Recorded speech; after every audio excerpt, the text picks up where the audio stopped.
So, single po ba siya? Ano ang status niya? Married ba or single nakalagay? Yung totoo ha, magsabi ka ng totoo. So, in short, like, in short po, okay lang yan. Married. Eh, ba't ka naiyak? Ba't ka naiyak?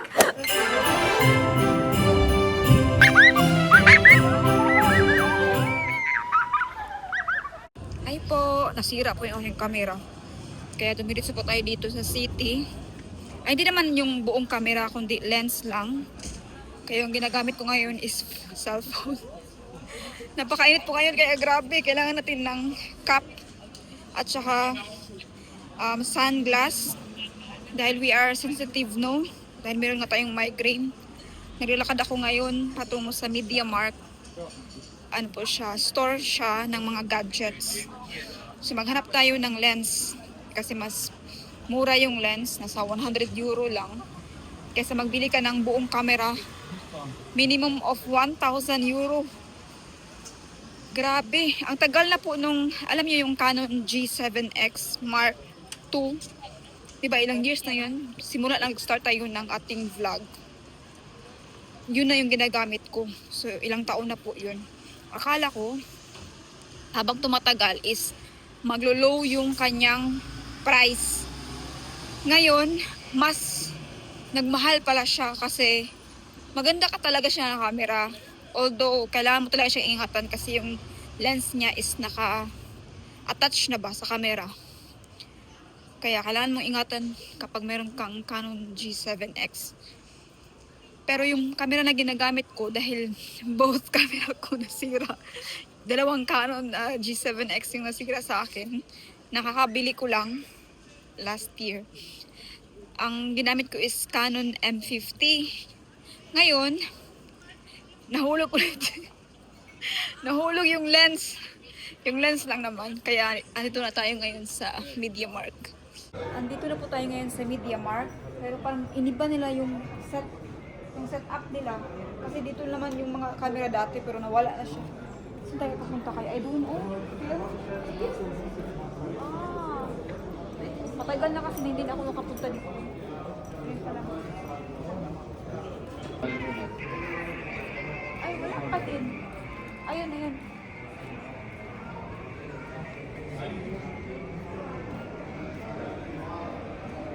Ayan.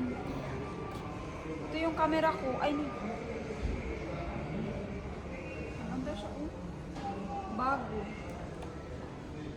Nice siya. 899. Ito yung camera ko, oh. Ito ata yung camera ko, eh. Alam mo, ano lang siya. Tingnan mo. 799 na lang. Ay, di siya.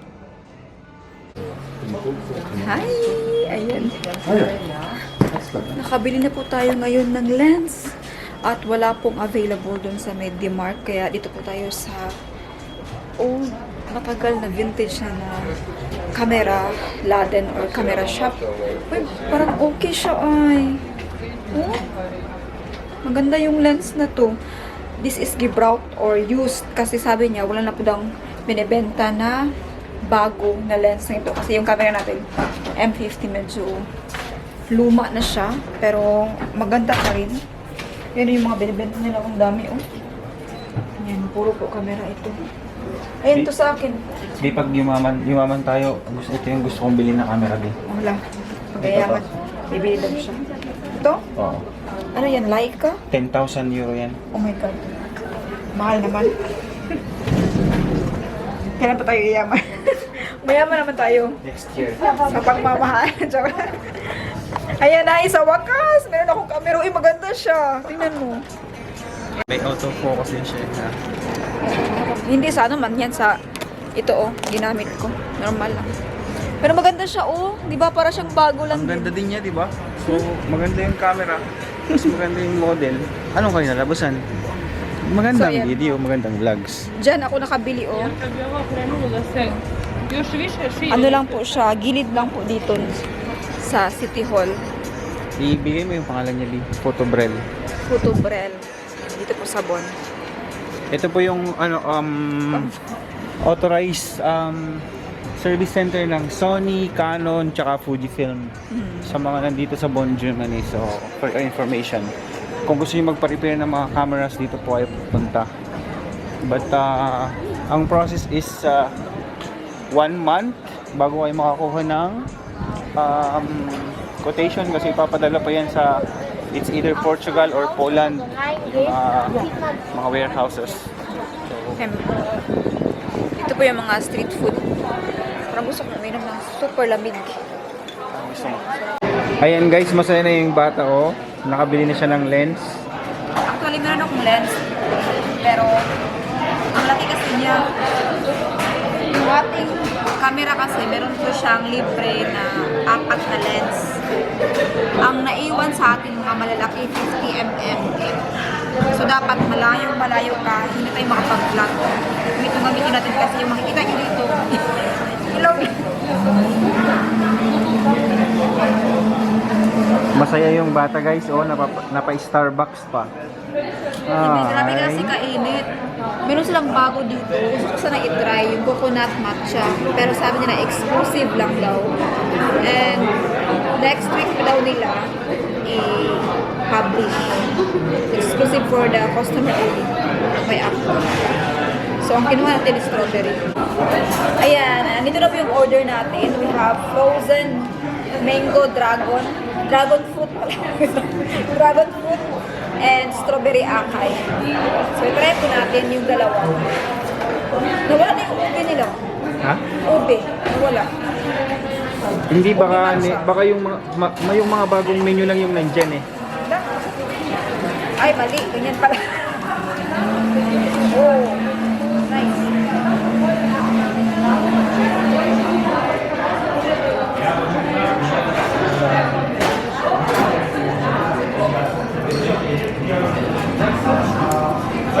Masin? Ayan ang pang-refresh. Okay. Ito ay shake. How about yung dragon fruit natin? Try din yung dragon fruit shake.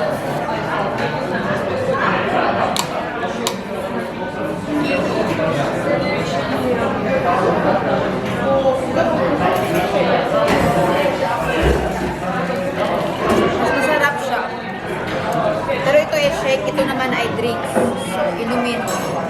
Mas gusto ang lasa ito. Hindi ko masyadong... Hi! Dito tayo sa city, no? Nakadaan tayo. May mga tinatapon sila. Ang dami. Spare meal ang tawag. So, meaning ito po ay mamimigay na or may kampanya na kukuha ito or yung city. Ang buhay. Tingnan nyo kung gaano kaganda pa niya. Lahat sila, okay pa. Siguro nag-close yung company or baka nag-change sila ng model. Oh, puro okay pa siya lahat, guys. Ito, oh! My goodness. Naka-on siya? Oo. I-zoom out ko lang kay parang ang lapit mo. Oh. Ang ganda pa yung table guys. Sobrang ganda pa niya, di ba? Oo. Pero mo, oh. Walang sira. Ito, bibilin mo na sa 500 na to. Pag second hand mga 200. 200 pala.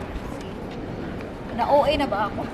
Hindi naman, pero sa right price lang tayo. Wala, uy, ang ganda pa niya. Dito ba? Dali mo na, B. Metal. Metal.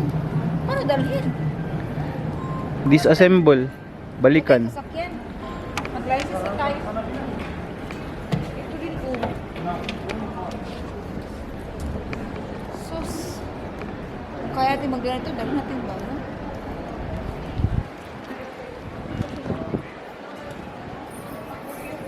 Walang sira. Nakatingin. Tingin, lalaki siya. Hanging cabinet yung iba dyan, no? Bitbitin mo na. Sakay natin sa tram. Ito pa, oh. Oh, di ba? Sayang, hindi ko madala yan eh. Ay, mag-bus. Tara. Dito na po tayo ngayon sa bahay at diretso na po tayo magsundo kay Arya. Ito lang yan. Magsundo na tayo agad-agad kay Arya. Grabe yung time, no? Napakabilis ng oras. Malayo din kasi sa amin yung Bon. Na-share ko na last time na nakatira po kami sa medyo bulubundukin. Ayan, kahit mainit, kailangan po natin mag-bicycle. Mas better mag-bike kaysa maglakad siya. Actually, kaninang umaga, kasi yung susi, hiniram po ni Tia. Nag-work na si Tia, kaya hindi ko siya nakuha. Kaninang umaga, nag-scooter lang si Arya. Ay, ganyan, hindi pa ako nakalinis ng ating garage. Grabe, ang dami mga basura pa. Ay, hindi mga basura, mga... Ano to?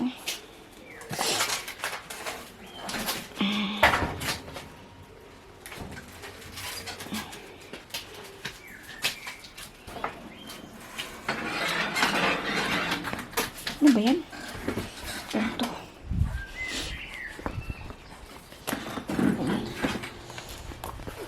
So,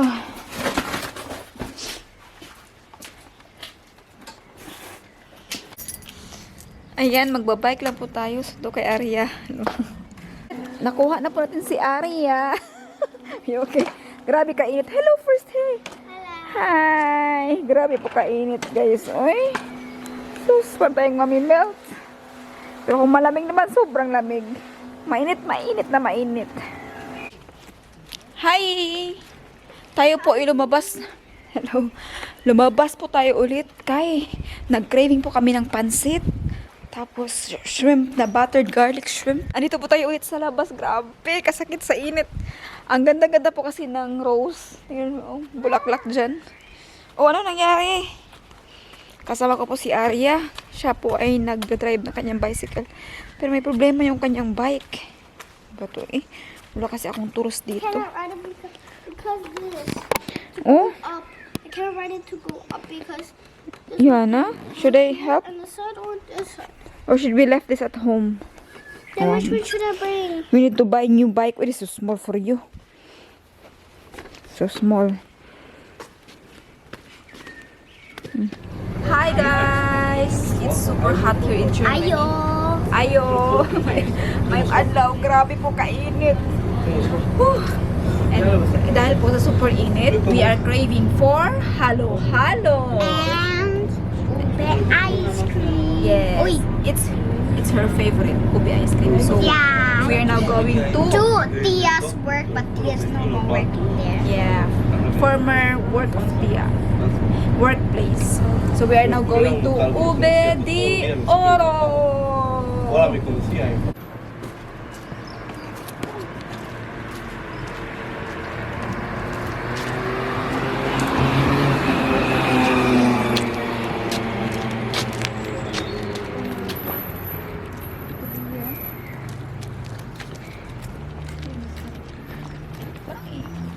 Doon pala kami nag-park before. Dito, doon sa kabila. Patingin daw, map mo. Anong masasabi mo sa nilakad mo, ma'am? Okay lang. I know where. This one.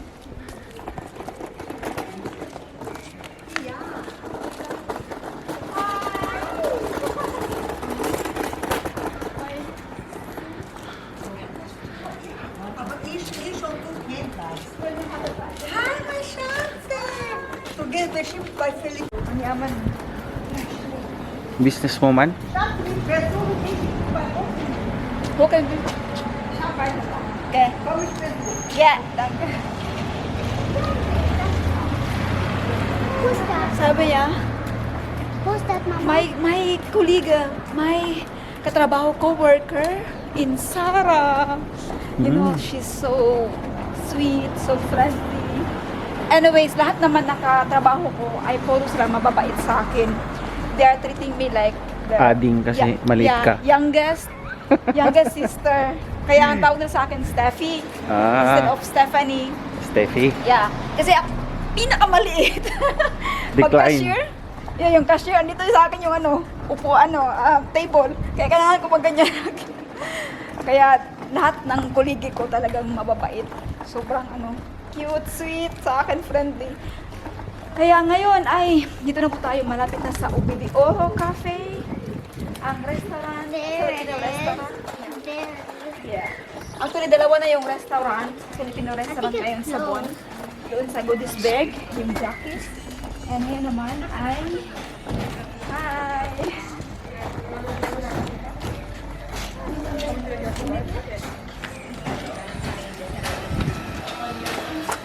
Hello! Okay lang. Namiss ko wala ka mo. Kaya talaga ka. Saan tayo? Dito do. Doon na. Ito na po yung ating order. Lechon paksiw, lechon belly, and pinataan na kalabasa, gulay. No? You like this? Okay. Sige, yan sa'yo. And this Hey, is... Matt, that's my cupboard. Oh, you can use the other one. I don't already have a spoon. So, and we have also calamansi juice. And Tito already have one. Say, kain tayo. And why you have also a spoon? Ayan, say, kain tayo. Dito, 1, 2, 3, 4. Kain tayo.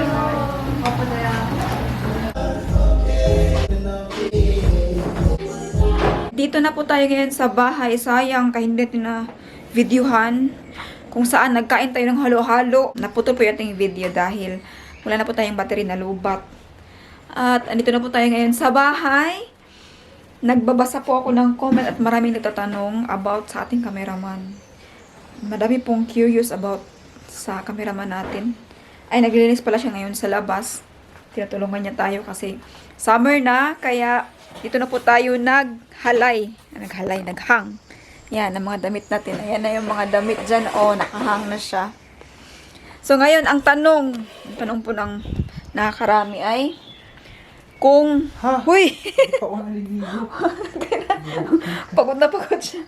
Okay lang yan. Uy, pawis na pawis pala. So, ang tanong po ay kung single ba siya, may sabit, married, may anak. So, yan muna. Kung pwede mo bang ikwento or pwede mo bang isabihin yung status mo sa buhay. Kung private ba or not. Pero meron din po akong ikwento sa inyo. May na-discover ako dito eh. Ano? So, ayan na. Ikwento mo muna So, para... ikaw na magkwento muna. Kung Oh, ang unang tanong ay, dito ka. pagod na kasi yung kamay ko. Kailangan ko siyang Dito ilagay. mo ilagay, oh. Medyo mahaba-habang kwentuhan po ito para itong Tony Talks. So, ano bang itatawag natin kaya hindi mo ito Tony Talks? Ba't meron akong lagayan dito? Teka lang, kuha muna ako ng Blended ano. talks. Blended Talks. So, guys. Hala. So, ito na po yung unang tanong ng nakakarami. Single ba si cameraman?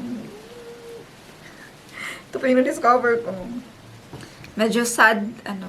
Sige, ikaw na lang magkwento. So, single po ba siya? Ano ang status niya sa kanyang passport? Dami ba sa passport? Nakalagay? Or residency, ano? Residence ID? permit. Resident permit. Married ba siya? Or tax toya? Tax ID. Married ba or single nakalagay? Yung totoo ha, magsabi ka ng totoo. Married, but separated for 15 years now. Annulment is ongoing. Case filed, hopefully within the next 6 months, matatapos na rin kasi nakuha ko na yung case ID and meron na ding subpoena sa side ng ex-wife ko. So, bumugulong na yung yung process. So, hopefully it will be finished soon. So, in short, in short po, okay lang yan. Married po siya. Uy, ba't ka naiyak? Ba't ka naiyak? Ano ka pa, hurting? No, I'm not. Why should I? So, naka-move forward ka na or naka-move on? I'm just happy kasi within the past 15 years, like, matagal ako nagantay kasi we're rooting both naman to free each other. So, nag-expect ako na, syempre, alam niyo naman, ang annulment sa Pilipinas is quite something expensive, I can say. At yung process is too long. So, nag-agree kami both dati na kung maaari, we shared the fees and everything. But then, 10 years passed, nag-update ako kung pwede na ba namin start. But then, wala namang answer from the other side, so other party. So, na-decide ko na it's good to go, na kahit suluin ko na lang kasi matagal na. So, I'm still bind to that paper. Though, paper lang siya, pero need natin illegalize na na to make it null and void para at least free both parties. So, in short, matagal na kayong hiwalay. Married pa rin yung status mo. Yep, 2013 hiwalay na kami.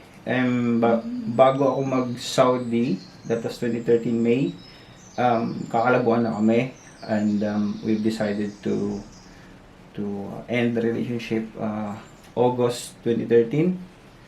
At yun na, wala na kaming good communication. 2015 ata yung last na nag-usap kami, but may kasunod pa nun is 2017 regarding about annulment, but then until now wala na. So I propose na everything will be fine. Pagka-file ng annulment, sana hindi siya mag-respond para mabilis yung process, at matapos na next year hopefully. So, baka one of families makakita nito. Is it fine? Okay lang ba na marinig or makita nila yung interview natin? Okay lang kasi You're telling the truth? my life is public since then, you know. Wala naman akong tinatago. Everything naman na nagtatanong about my status is vocal akong magbigay kasi wala naman akong dapat itago or something else na keep it secret, you know. Kahit sa amin is mga barkada ko, mga nakakilala sa akin, they know me. My life is an open book. So, yun. So, since it's an open book, pwede bang malaman kung... Or, I respect your privacy. You don't have to answer. Pwede bang malaman kung bakit kayo naghiwalay? Or anong dahilan? Or... Ikaw na bahala kung mag-i-answer mo or not. But it's already like a long time ago, so you don't have to answer. Well, siguro it's because LDR, you know. Mahirap kasi i-work out pag LDR, lalo na fresh yung or nasa stage pa kayo ng developing the relationship. May mga certain things na unavoided na pwedeng mag-divert sa focus ng bawat isa. So, siguro ganun. Hindi siya meant to be. So, Well, Well, if you, siguro, yun na din yung kapalaran namin when you ask God to give you something, if it meant for you, then it will last, you know. Yeah. So, bakit kayo nag-LDR? Sino ang nag-abroad ba or... Well, nauna siyang umalis. Na-petition siya sa Italy, so, well, para din naman sana sa future namin yun. And then, well, things don't work out after that, then, yeah, I need to start also my career at some point after that, yung mga nangyari. So, kaya nag-abroad din ako after a year. Hindi po talaga ako pro sa LDR na relasyon, lalo na sa mag-asawa, lalo na kapag married na po. Kasi biblical po yan, na ang mag-asawa ay kailangan po silang tumira sa isang bubong or sa isang roof. Nasa Bible po talaga yan. Mahirap po talaga yung LDR. Kung may mga relasyon po na nag-work out, na nag-last long, grabe, that's a very strong relationship. So, naghiwalay kayo, 2015. 13. Ang tagal na, no? 2013, grabe ang tagal na. Ilang years kayo nagsama bago kayo naghiwalay? 9, 10, 11, 12, 13. Almost 5 years din. Matagal din. So, 5 years. Okay, 5 years the relationship and then nag-LDR and then naghiwalay. And then, nung naghiwalay kayo, may naging karelasyon ka ba after the hiwalayan? Well, meron din. Siyempre, after 2 years ng contract ko sa Saudi is like, well, ni-make certain ko naman na kung wala na talaga or something else. So, before ako magbakasyon ng 2015, finalize na niya na wala na talaga. So, well, hindi naman sa pagiging lalaki or what, but you need also someone to be with you or, yeah, makakausap mo, something. Makikilala mo, i-introduce mo na naman yung sarili mo or something else. That's companionship ba? Which is mahirap din kasi you're married and is still attached to that marriage contract. So, mahirap ka maghanap ng partner na makakaunawa sa'yo, especially lalo na sa mga singles or something. So, may barrier sa'yo na mag-start ng new relationship kasi you're still married. Mahirap. So, mahirap. So, nakailang girlfriend ka? Bibilangin ba natin? Uy, ba't ka don't show yourself. So, ilan? Well, Kay nakikinig sila ngayon. from Sabi ka na totoo. from 2015 until now, until 2013, 2015, 17, then 19. Well, mga 4 or 3, I don't think so kasi yung isa naman is in mostly talking stage. So, yeah, 3. 3. After sa hiwalayan nyo ng, Yeah. ng ex-wife mo. Yung range nun is nasa almost 9 years. So, may mga times na focus lang ako sa work. Siyempre, yung trabaho ko kasi dati is more on overtime. May mga time na may mga years na wala din akong girlfriend. Like 1 year, 1.5 years. Okay. And then, so, I think na-answer na natin yung question. Ano ba bang question na, So, in short, may sabit ka ba or wala? By law, I don't think so kasi on process naman na yung annulment ko. But for the other views ng mga tao when they spiritually, hindi naman kasi kami bind ng ng church eh. So hindi kayo kinasal sa church? Yeah. We are married sa munisipyo. But well, there are some illegitimations pero hindi ko na lang sasabihin for the protection of those parties na Yes. related No about need. doon sa process. So, well, I can say na hindi siya binded thoroughly. Kaya siguro hindi din siya nag-last kasi hindi siya proper process ng ng pagkasal. Okay. So, you think yung ex-wife mo, sorry to mention po, medyo matagal na siya, pero do you think she also like moving forward already? Like she's not hoping anymore? Well, Sa relasyon we niyo? moved forward naman na quite years back. Okay. So, nag-agreed kami na well, to move forward by our separate life. So, wala nang balikan, wala nang lingunan. So, we are just only focusing on our own future at the same time. Okay. So, in short, wala ka talagang sabit? Yes, of course.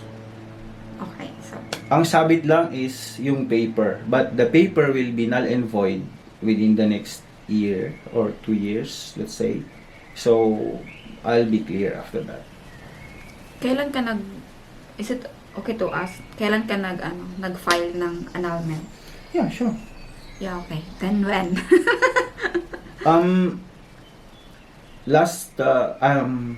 Actually may contact na ako sa attorney last year pa. So, I'm still gathering information. Like, let's say for example, I think September or August last year, nag-start na akong mag-ask sa proper attorney. I mean, sa attorney ko ngayon. But before that, bago pa ako magpunta ng Deutschland, may dalawa na akong attorney nakausap na nakakuha na ako ng quotation, how long is the process, ganyan, paano yung mga gagawin since nasa abroad kami parehas. So, meron na akong idea, way back then, bago pala ako mag-Germany. But then, nung nandito na ako sa Germany, I tried to reach her back para sana sa process. Kasi, ayoko namang magsinungaling sa pagpasok ko ng Deutschland. I stated everything kung ano yung tamang data ko. Let's say, are you married or single? You have children or what? Sa certain information. So, ni-declare ko lahat kasi hindi pa naman null and void yung kasal namin. So, still, yung mga information ko is the same as is. So, napagtanto ko na since we are living on our separate ways, our own personal lives, it's better na umpisa na yung process kasi long overdue na eh. So, 10 years plus. So, that was too long. Kaya nag-decide ako na mag-start na ng process by my own resources, by myself, para matapos na. Okay. So, why you just process now? Bakit hindi dati? Like, it's a long years already na. Kasi we have an agreement na shared kami sa resources or something. Pero since hindi na siya responsive, kasi ang last na reach out ko is 2019, and then after that I tried to reach back again once more, but wala na siyang response. So kaya inabot siya ng ganung taon because we've agreed na maghati kami since we both want to be freed. I'm cold, Mama. Yeah, you're outside. So, marami pong natatakot at nagtatanong na baka meron po tayong naapakan na tao. So, meron ba or wala? Wala so far. In your side? Yeah, from my side wala. Okay. Because we've agreed to too long ago na mag-separate. What about your mga secret girlfriends? Girlfriends? Hi friends. Wala naman akong girlfriends. Friends siguro. Meron. Okay. So, that's all for now. Meron That's... pa. Oh. Yung sinasabi nila na baka papel ang habol ko sa'yo. So, you need to ask also about my residency status. Pwede ba, ano? Pwede bang next vlog na natin yan? Next vlog na lang po. Para okay lang? Yeah, Parang sad ka. Next na lang po natin na interview, yeah? Yeah. Medyo mahaba-haba na rin ito yung usapan. And thank you so much for watching with our blended talks. And ano ba ba? Yeah. Maganda yung idea, no, na meron tayong napapag-usapan na ganito. At least, information na rin sa iba. And next time, can you maybe share how to process the, ano yung ginawa mo? Annulment. Annulment. Ayan. Next time, kapag maging okay na ang lahat. Pero for now, on process pa kasi, so hindi pa natin alam. So yan, that's all for now. And thank you for watching. And please watch me. Please subscribe, like and share. Bye! Each time I think I'm close to knowing, she keeps on growing, slipping through my fingers.